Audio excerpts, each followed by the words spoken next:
O Freud explode a ideia de normalidade sexual. Muita gente sofre, né? Me sinto anormal, eu devia ser de uma forma, eu devia ser de outra forma. O Freud explode. Na fantasia, não há fantasia normal e anormal. Não há um jeito certo de desejar. Ninguém nasce hétero, ninguém nasce homo. Não há um destino para a sexualidade humana. Os caminhos são contingentes. A fantasia é livre. A normalidade deixa de existir como critério absoluto, porque a natureza mandou, porque Deus mandou. Sexualidade é busca de prazer, e agora tem um outro limite que é o outro. O meu limite não é mais a minha fantasia ser doente ou não, mas no meu ato, minha fantasia tem limite e diz respeito a encontrar parceria consciente, adulta, que compartilhe a fantasia comigo.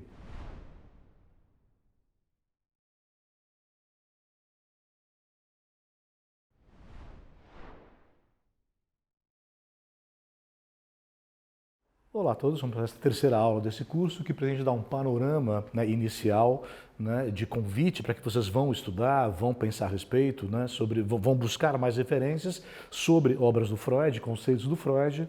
Nessa terceira aula a gente vai se dedicar ao conceito importantíssimo da psicanálise chamado sexualidade. Né?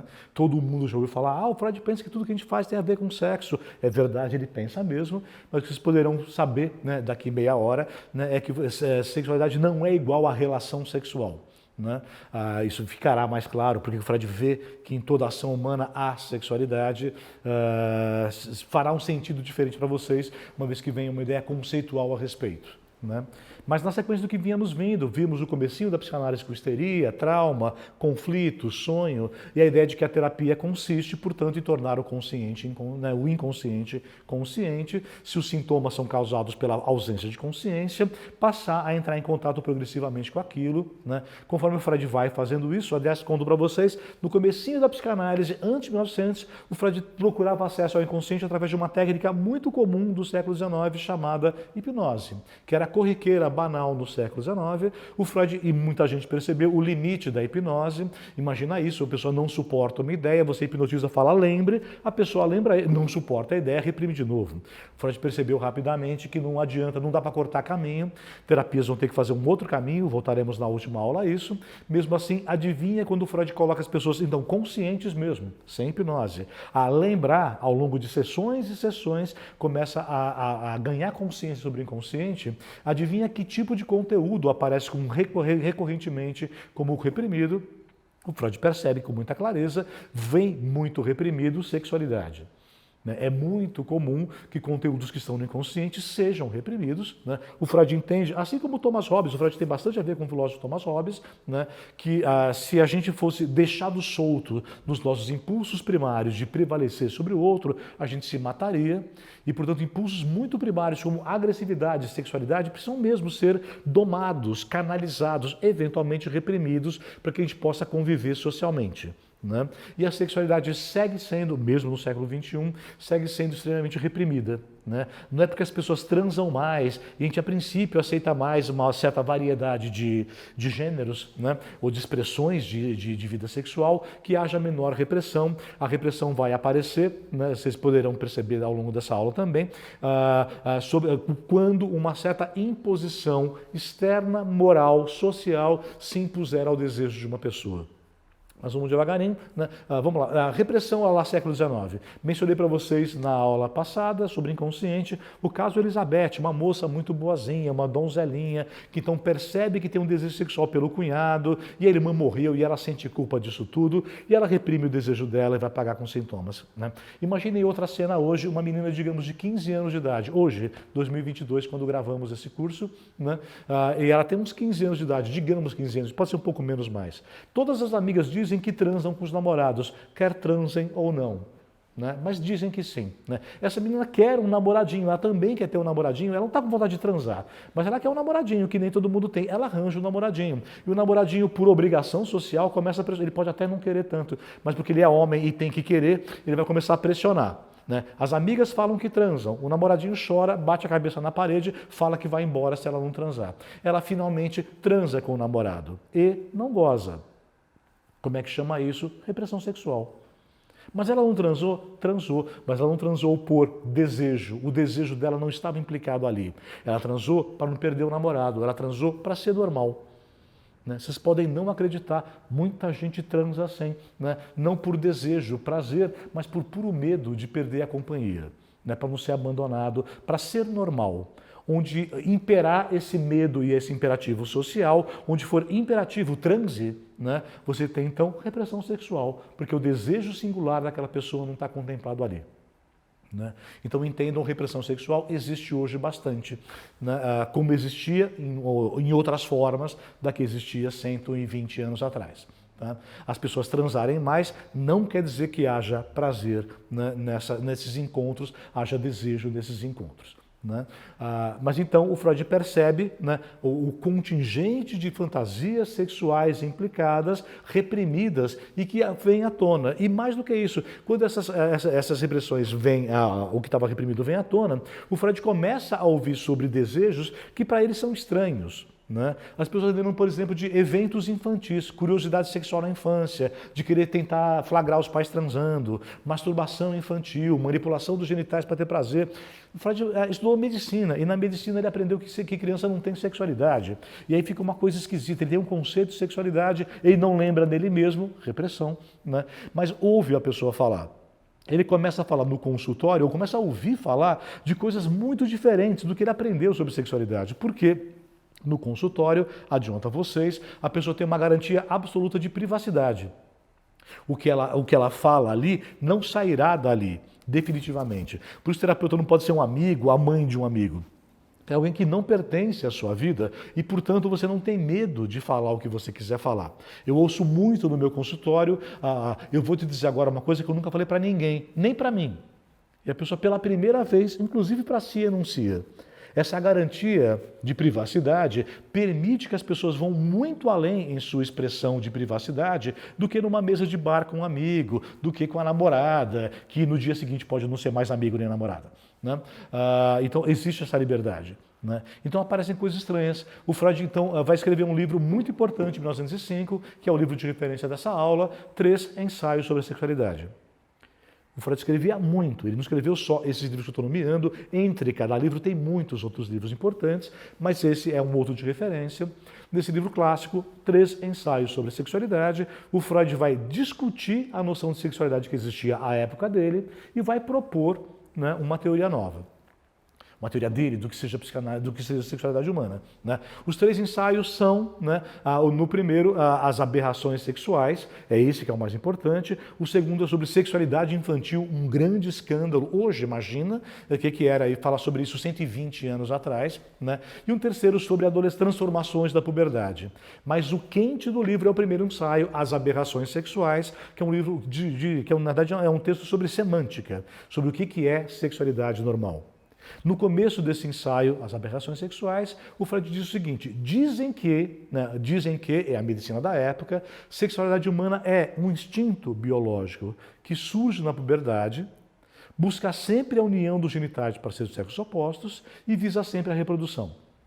Isso é o que a medicina da época dizia, apoiada na fisiologia, transplantava esse conceito para a vida humana e passava então a se dizer que existia um critério absoluto, porque baseado na biologia, para se definir bom uso e mau uso da sexualidade, normalidade e anormalidade da sexualidade. O Freud então ouve as pessoas sofrendo, né, para tentarem ser normais, corresponder a uma definição de sexualidade que é apresentada na sociedade nessas formas. Nesse sentido, a medicina do século XIX, anterior ao Freud, o Freud vai discordar de tudo isso, né, mas a medicina do século XIX vai criar um monte de nomes para a sexualidade, para dizer normalidade, anormalidade. A palavra heterossexualidade, né, nasce no final do século XIX, hétero é outro, como em heterogêneo, né? Heterossexual é alguém que prefere o outro sexo, como se houvesse só 2, é uma ingenuidade do século XIX, mas enfim, o outro sexo, né? Querendo então dizer, foi um ato falho meu, depois eu vejo o que ele quer dizer. Em todo caso, o outro sexo, né? O sexo oposto nesse sentido, esse é o normal, um parceiro do sexo oposto, união dos genitais, reprodução. Mesmo que você não reproduza a cada transa, espero que não, né? Os seus atos sexuais vão na direção daqueles atos que poderão levar à reprodução. De resto, doença. né? E existe então um catálogo de doenças. Aquilo que eram chamados os invertidos sexuais, que passam a ser chamados também de homossexuais. Hétero é outro, homo o mesmo, alguém que busca alguém do mesmo gênero.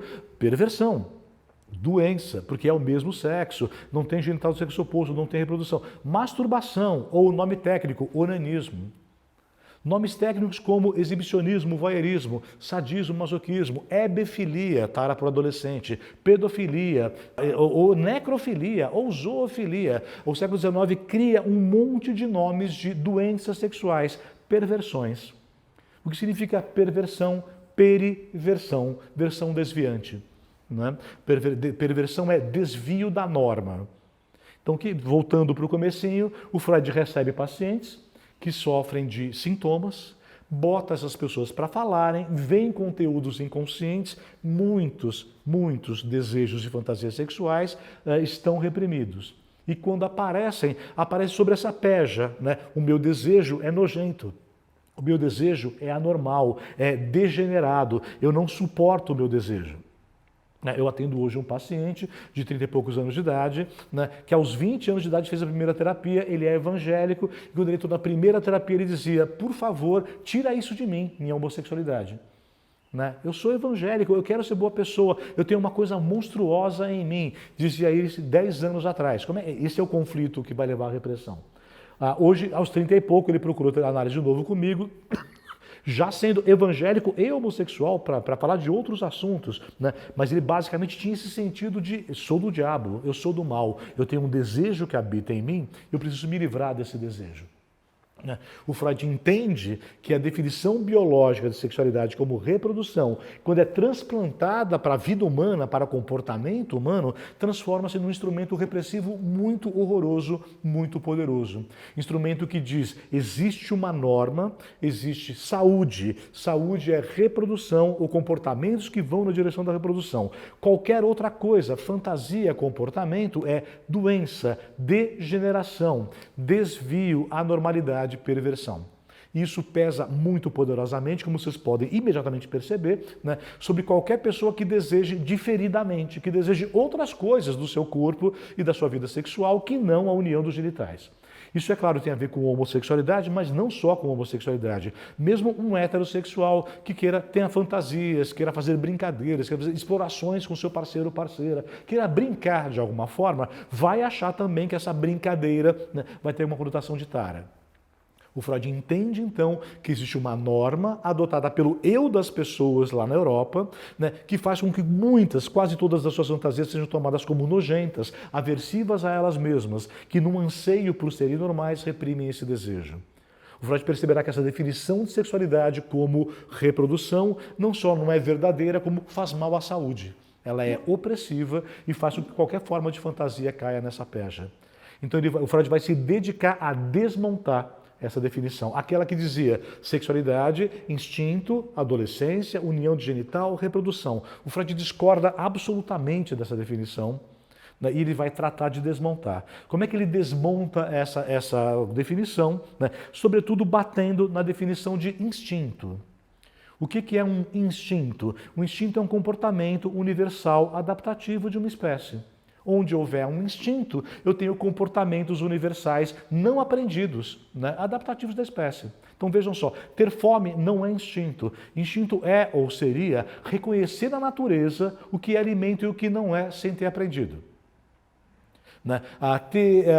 Desejo sexual não é instinto. Instinto seria saber a quem desejar, como chegar na pessoa e como transar direitinho. Como todos que me ouvem sabem, a gente não tem nada disso. A gente não sabe a quem querer, não sabe chegar legal na pessoa e só sabe transar depois de treinar muito. Treinem. Mas é preciso treinar muito. Né? É preciso ter muita prática. A gente não nasce sabendo nada disso. Né? O instinto não é um impulso. O instinto é uma resposta. É um comportamento adaptativo a uma situação que se apresenta à pessoa. E aí é muito fácil bater nisso. Para eu dizer que nós temos um instinto sexual, eu teria que dizer que 98% da população mundial, independente da época ou cultura, é heterossexual.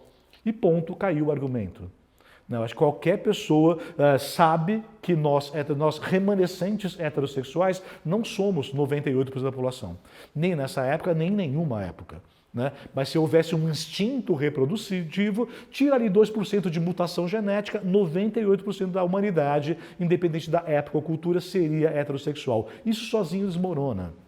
Basta olhar, basta ver a variedade de manifestações, e aí é nesse ponto que o Freud vai.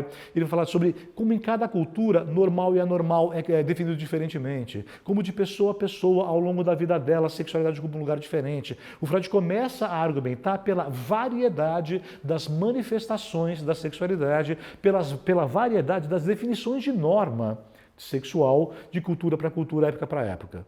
Freud vai lá lembrar, na Grécia Antiga, o belo amor do velho sábio pelo jovem adolescente. Não dá para chamar de homossexualidade aquilo, esse conceito é do século XIX, mas a definição de belo e de desejo era completamente diferente. Não dá para chamar a Grécia Antiga de doente, né? Você tem que ser muito doente para chamar a Grécia Antiga de doente, né? É outra cultura, é outra referência, é outro valor, né? Mas há uma variedade disso. Então, o Freud vai argumentar contra a ideia de uma universalidade do instinto, apontando a variedade de expressões da sexualidade de cultura para cultura, de pessoa para pessoa, né? E aqui vale fazer uma referência importante à questão da tradução desse termo, né? Isso que a gente traduz em português por instinto, chama instinto. Nas principais traduções do Freud, né, que nós temos em português hoje, ele usa duas palavras em alemão, né? Quando Freud fala desse comportamento em animais não humanos, ele usa uma palavra que é instinct, de origem latina, semelhante ao nosso instinto. Quando ele fala do animal humano, ele usa um outro termo, de origem alemão, Trieb, T-R-I-E-B, Trieb, que é impulso também, de origem germânica, né? Quando vai traduzir em português, vale instinto para os dois, né? Mas ao longo do tempo, sobretudo nos anos 80, os psicanalistas começaram a achar que seria interessante usar um outro termo, né? Instinto para esse que é universal, para esse que é adaptativo, que outros animais têm. Quando é esse impulso no ser humano, quando é o Trieb, né, propõe-se já há 40 e poucos anos que se chama isso de pulsão ou impulso sexual. Seria interessante, seria bacana diferenciar esses termos, mas os tradutores do Freud têm mantido o instinto e criam um mal entendido. É uma pena que mantenha o instinto. Faz sentido alemão para português, mas em psicanálise é importante diferenciar também. Então, quando você ler instinto sexual no Freud, nas traduções do Freud em português, entenda que justamente não é instinto, né? Ele vai argumentando pela diferença, pela variedade, pela singularidade dessa manifestação, de forma que o que é prazer para um pode ser indiferente para um segundo, pode ser nojento para um terceiro. E batendo, né, na universalidade do impulso, observando aquilo que o Caetano chamou de, na Vaca Profana 40 anos atrás, de perto ninguém é normal, né? Essa percepção da singularidade leva o Freud a ser um cara revolucionário em termos sexuais, né? É aquele cara que vai dizer, nós não temos instinto, não há um destino heterossexual, ninguém nasce homo, ninguém nasce hétero, ninguém nasce bi, ninguém nasce tri, ninguém nasce assexual. O Freud começa a dizer, basta olhar, isso não é uma teoria, ouve as pessoas, veja as pessoas, a variedade de manifestação, né? Quando eu estou em sala de aula, eu costumo dar a seguinte referência, fica mais fácil de garantir para vocês aí, né? Se eu tenho uma sala de 50 alunos, como frequentemente eu tenho, eu falo, olha, se eu fizesse a indelicadeza de perguntar para cada um de vocês como é sua vida sexual, qual é a sua cena mais legal de vida sexual, ia acontecer uma coisa interessantíssima. Com tudo que a gente tem em comum, mídia, época, cultura, São Paulo, língua portuguesa, e aconteceu uma coisa muito interessante. Com tudo que a gente tem de bombardeio de marketing, não iam ter duas pessoas nomeando a mesma cena sexual como felicidade sexual. A mulher mais linda do mundo, para mim, pode ser xoxa para o seu gosto, desinteressante para o seu gosto. O que para mim é super prazeroso pode ser indiferente para o meu vizinho, nojento para o meu vizinho do outro lado. E veja só, de novo, a gente tinha tudo para ser mais parecido com o bombardeio de mídia. E não tem, de perto, na singularidade, o que é desejo para um pode não ser para outro. Essa extrema diversidade faz o Freud chegar a uma definição dele do que seja sexualidade, né? Definição do Freud, que vale para a gente hoje ainda, sexualidade humana não é reprodução. Sexualidade é busca por prazer. Ponto final.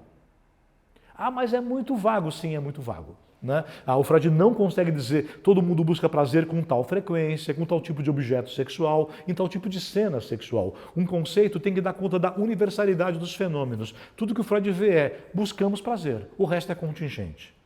com quem, quantas vezes, em que cena, né? E nesse sentido, a ideia de sexualidade do Freud transcende a relação sexual. Para muita gente, prazer sexual é o orgasmo, é a relação sexual. Uma vida sexual sem corpo, sem orgasmo, é impossível.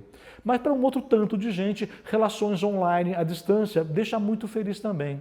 Para muita gente, que a gente chama de assexual, porque não tem relação sexual, vive seu prazer esteticamente, intelectualmente, o amor ao próximo cristão. Né? O Freud concebe perfeitamente que uma pessoa possa ser feliz sexualmente sem relações sexuais. Que ele encontre seu prazer em algo que transcenda muito ao corpo, às zonas erógenas. E de fato, isso é concebível por Freud. Buscamos prazer, os objetos, a forma é absolutamente contingente. Né? Isso é variado, justamente tem gente que vai precisar na vida sexual de muito corpo, muita relação sexual. Tem gente que definitivamente não, e ninguém é normal ou anormal por causa disso. Né? O Freud passa as fichas para o prazer, retira as fichas, né, da relação sexual. Então quando você ouviu dizer, o Freud acha que tudo que a gente faz na vida tem a ver com sexualidade, entenda que é disso que ele está falando. Onde quer que nós estejamos, desejo, busca por prazer. Então tem gente que não transa porque reprime seu desejo. Tem gente que não transa porque não arranja parceria, é triste. Né? Tem gente que não transa porque não quer, não deseja isso. Né? Deseja outras coisas para si. Né? Eu dei essa aula para meus alunos de graduação nesse semestre e numa prova uma aluna escreveu: obrigado, professor, essa aula foi libertadora para mim.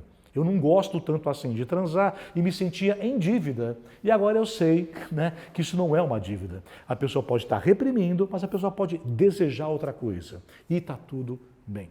Né? Sexualidade é busca de prazer. Prazer para o Freud é diminuição de tensão, de extensão de tensão. Quanto maior a tensão que você descarregar, maior o seu prazer. Quanto maior a tensão que vier antes, maior o prazer que você pode ter. Prazer é diminuição de tensão, então entenda-se também, o prazer que você pode ter é diretamente proporcional ao desprazer que vem antes. Desprazer grande, promessa de prazer grande. Desprazer pequenininho, prazer pequenininho. Não quer correr risco? Beleza, pouco prazer. Quer ter muito prazer? Risco. Tipo, amar alguém é arriscado pra caramba. É mais fácil ficar pelo aplicativo, é muito mais seguro só dar umas ficadas de vez em quando e tá tudo certo, seja feliz. Mas essa segurança te dará pouco prazer. Quer um prazer grandão, quer se entregar, quer se rasgar de amor por alguém? Rasgue-se e você vai pagar o preço. Vai acabar, não é quando, vai. Né? E vai doer pra caramba e eventualmente terá valido a pena. Você pode ter o modelo Vinícius de Moraes, né? Entregue-se, despedaça-se e viva de novo, cada vez vai ser maravilhoso e muito doloroso. O modelo aplicativo, com segurança, nunca repete o parceiro e aí você vai ter pouco sofrimento, mas certamente pouco prazer. Para concluir essa aula, a principal consequência da definição de sexualidade do Freud é ética, não anormal. O Freud explode a ideia de normalidade sexual. Muita gente sofre, né? Me sinto anormal, eu devia ser de uma forma, eu devia ser de outra forma. O Freud explode. Na fantasia, não há fantasia normal e anormal. Não há um jeito certo de desejar. Ninguém nasce hétero, ninguém nasce homo. Não há um destino para a sexualidade humana. Os caminhos são contingentes. A fantasia é livre. A normalidade deixa de existir como critério absoluto, porque a natureza mandou, porque Deus mandou. Sexualidade é busca de prazer, e agora tem um outro limite que é o outro. O meu limite não é mais a minha fantasia ser doente ou não, mas no meu ato, minha fantasia tem limite e diz respeito a encontrar parceria consciente, adulta, que compartilhe a fantasia comigo. Então, na fantasia não tem normal e anormal, no ato tem, no outro tem. Então, usar o outro para meu gozo, não. Né? Se o outro compartilha, se o outro é adulto capaz de deliberar e compartilha a minha fantasia, não há limite para a nossa possibilidade de gozar.